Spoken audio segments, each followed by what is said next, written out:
¿Qué tal, mamá? Bien. ¿Tienes frío? No. ¿Quieres cenar? No. ¿Quieres algo? Quiero ver La Hora de los Clásicos. Espera que te coloco. Con cuidadito, ¿vale? No te hagas daño. ¿Estás bien así? ¿Estás cómoda? Sí.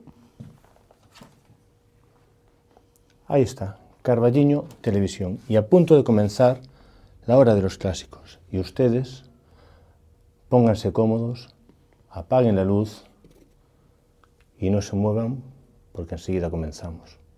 Play the guitar, play it again, my Johnny. Maybe you're cold, but you're so warm inside.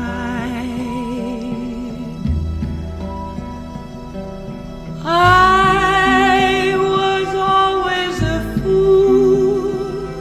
Buenas noches y bienvenidos una vez más a La Hora de los Clásicos, aquí en Carballiño Televisión. Y hoy vamos a emitir un clásico entre los clásicos.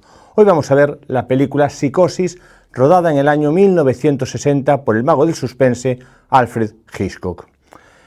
La película Psicosis se basa en una novela del mismo título, escrita por Robert Bloch. Aquí tengo una copia. Novela que a su vez se basa en hechos reales, en la historia de Ed Gein, un asesino en serie que reconoció haber matado a dos mujeres y haber profanado numerosas tumbas para utilizar los huesos de los cadáveres en realizar pequeños recuerdos. Ed Gein finalmente fue juzgado y recluido en un centro para personas con problemas psiquiátricos. Cuando Alfred Hitchcock lee esta novela, queda totalmente enamorado de la historia y decide llevarla al cine, por lo que de forma casi inmediata le presenta a su productora el proyecto de la película. Sin embargo, la Paramount lo rechaza de plano por entender que se trata de una película muy violenta y por lo tanto no iba a tener éxito en taquilla. Recuerden que nos encontramos en el año 1960. Sin embargo, Hitchcock porfía y vuelve a porfiar hasta que por fin su productora, quizás para no enfadar a uno de sus valores más importantes, decide hacer la película, pero le imponen un límite presupuestario de $1 millón. Este era un presupuesto muy bajo para una película de Hitchcock. Para que se hagan una idea, solo Hitchcock cobraba $250.000 por película. No obstante, Hitchcock tenía tanto interés en hacer la película que acepta esa limitación presupuestaria. Lo primero que hace es comprar los derechos de la novela por $9.000 y a continuación busca la manera de ahorrar costes en la realización de la película, y para ello lo primero que hace es utilizar a su equipo de televisión. En esa época Alfred Hitchcock tenía un enorme éxito con el programa de televisión Alfred Hitchcock Presenta, por lo que su película la hace con su equipo de televisión. En segundo lugar, realiza un rodaje rápido. La película Psicosis se rodó en apenas 2 meses.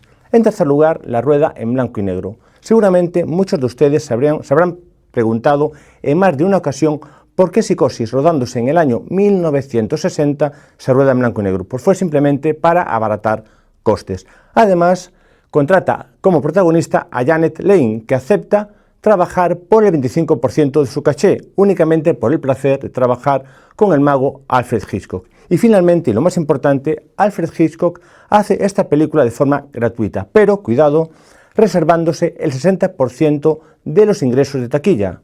La productora, la Paramount, acepta esta condición porque estaban convencidos de que esta película estaba abocada al fracaso.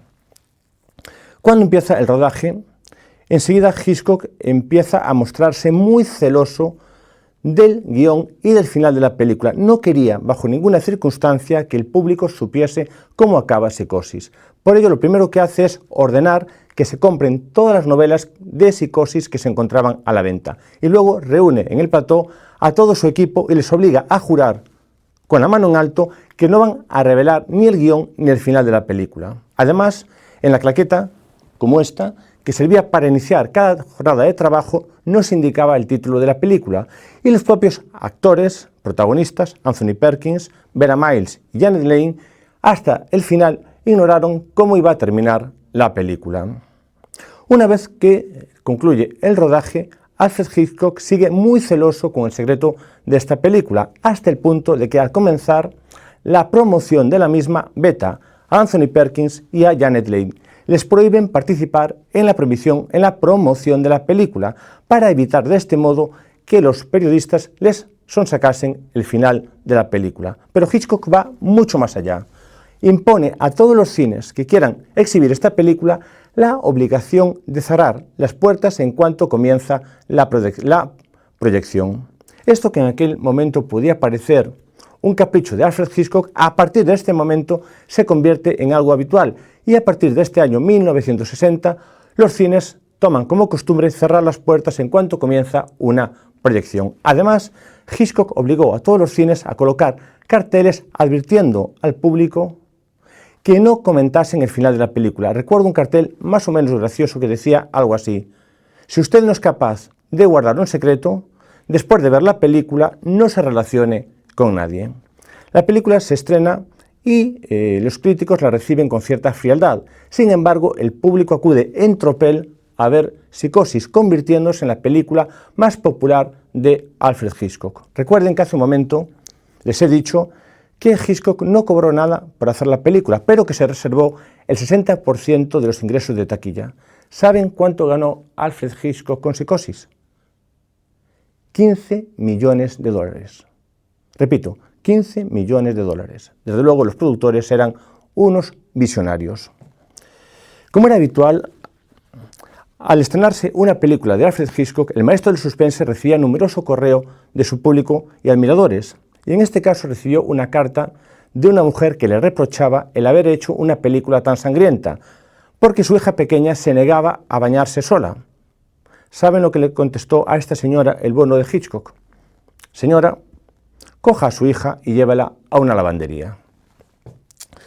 La película, ya digo, fue un enorme éxito, hasta el punto de que una vez fallecido Alfred Hitchcock se rodaron 2 secuelas. Intuyo que si estas secuelas no se hicieron antes fue porque Hitchcock, una persona con 3 dedos de frente, lo prohibió. Me refiero a Psicosis 2 y Psicosis 3, ambas igual de malas y ambas protagonizadas por Anthony Perkins. También en el año 1998 se rodó una secuela dirigida por Gus Van Sant. No la he visto y no tengo ninguna intención de verla. Decirles que la película tuvo 4 nominaciones al Oscar, incluido al mejor director, pero no ganó ninguna estatuilla. Alfred Hitchcock, al igual que Cary Grant, nunca ganó el Oscar al mejor director. Cosas de Hollywood. Antes de concluir mi presentación, voy a contarles algunas anécdotas del rodaje. ¿Cómo? ¿Quieres un cafecito? ¿No?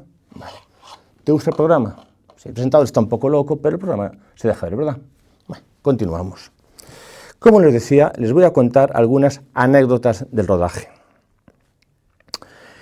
Hay una escena icónica en la película que se rueda en el interior de una ducha.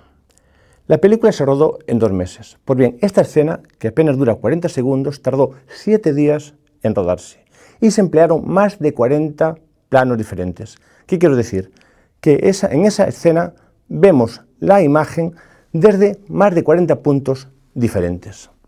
Ustedes, cuando vean la escena, van a pensar en Janet Leigh, pero no es Janet Leigh la mujer a la que ven, es una doble a la que se había contratado. En realidad se trata de una actriz de Playboy que se ofreció a rodar esa escena totalmente desnuda. Sin embargo, Alfred Hitchcock, que era un gentleman inglés, dijo que de ninguna manera iba a consentir que esta chica se desnudase delante de su equipo de rodaje, por lo que obligó a que se tapase sus partes más íntimas con unos parches. Algunos trucos que empleó Alfred Hitchcock. La película, recuerden, está rodada en blanco y negro. ¿Qué ocurre? Cuando sale la sangre, esta es roja, oscura, y por lo tanto no producía ningún efecto.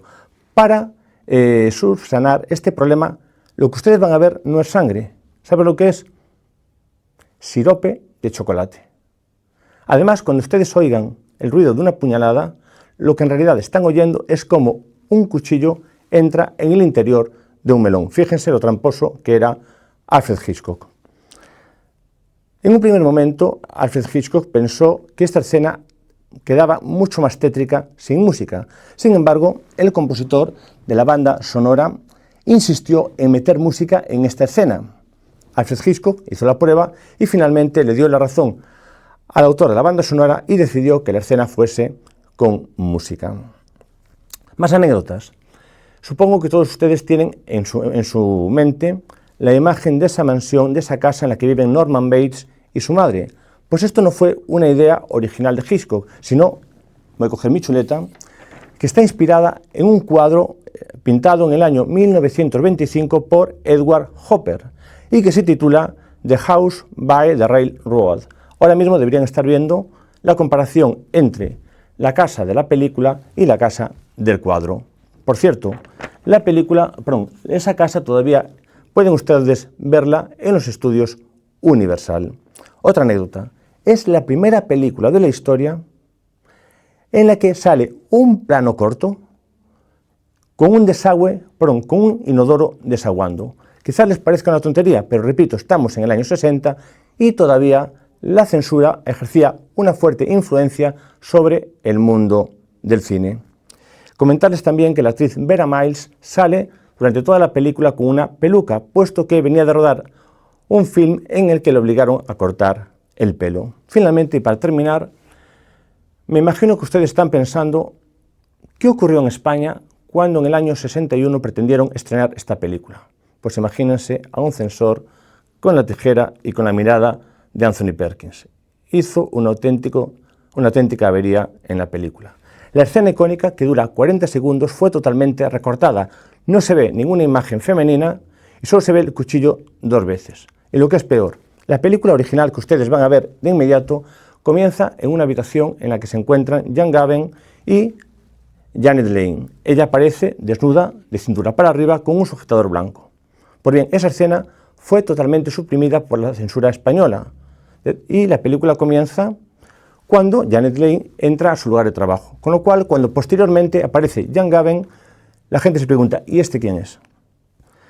Y lo más curioso es que la película no se estrena íntegra en España hasta bien entrados los años 70, aunque creo que todavía gobernaba en España Francisco Franco. Ahora sí que pongo fin a mi presentación y ahora me voy a poner cómodo con mi guapa acompañante para leer Amar Azar de Javier Frais mientras esperamos a que lleguen Días de Vino y de Rosas. Y ustedes, por favor, no olviden tomar precauciones cuando vayan a tomar una ducha.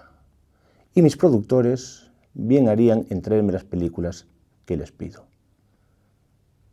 Buenas noches y felices sueños.